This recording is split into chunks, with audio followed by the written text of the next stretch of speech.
Hello and welcome to your weekly edition of Business Book Socks. I'm your host Leah, and this week I have Once Upon a Dream, which is one of the Twisted Tales by Liz Braswell. It's a beautiful, beautiful book. Look how gorgeous this is.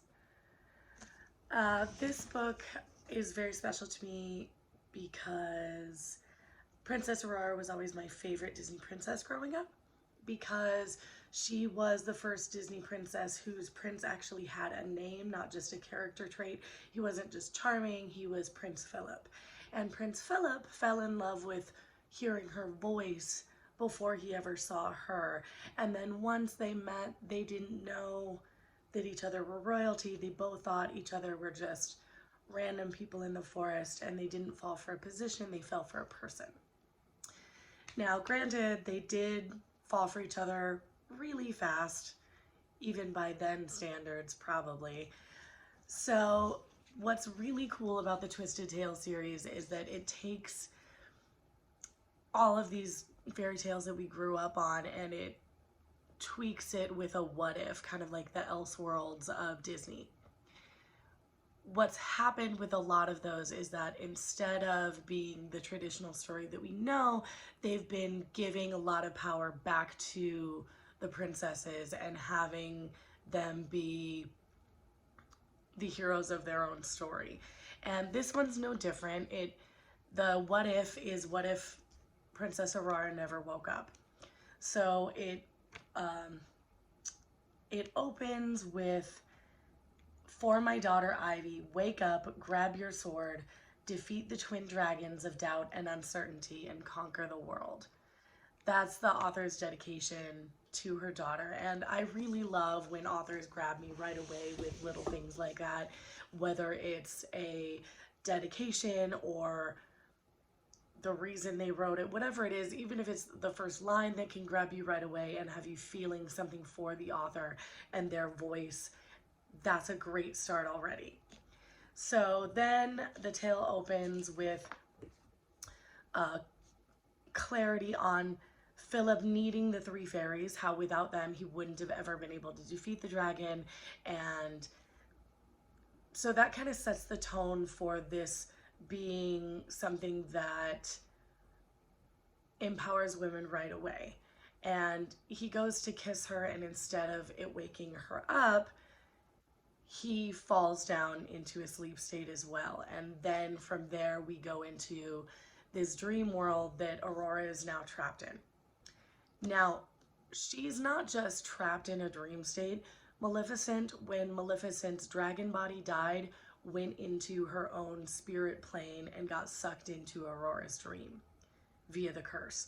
So Maleficent has created an entire alternate universe inside Aurora's mindscape where the three fairies that helped her were actually three dark fairies that cursed her, and Maleficent showed up to try to reverse the curse. And in between when she was a baby and when she goes to turn 16, her parents have supposedly taken advantage of the fairies' dark magic and ridden the land full of atrocities and stripped the land of all its beauty.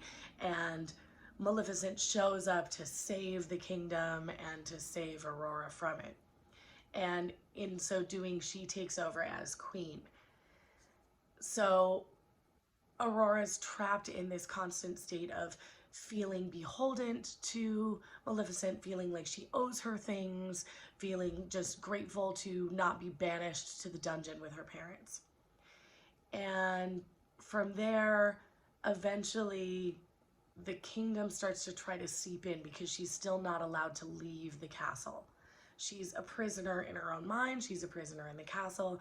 There's multiple levels in which Maleficent is just psychologically terrifying and has taken over every aspect of her world inside her head.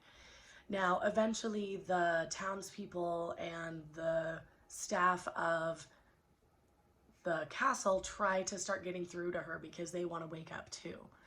So she escapes the castle and goes outside its walls for the first time, seemingly in her life, but we all know that's not true from the way the story actually goes. She gets out, she runs into the fairies, and the second she runs into them, all these memories of this other life start to seep into her head, but she can't sort out reality from what she's been made to believe is real. Then she runs into Philip for what to her is the first time, but he knows it's not. And despite being hurt that the woman he loves doesn't remember him, he starts trying to get through to her. And she patiently decides that, okay, I don't remember being in love with you. I can see based on your appearance and how nice you're being to me, how I would fall in love with you, but I'm not now. And it's way more important to save myself and save the kingdom and get us all out of here than it is to worry about that right now. So from that point, they then embark on the journey all over again, getting to know each other all over again, and save the kingdom. And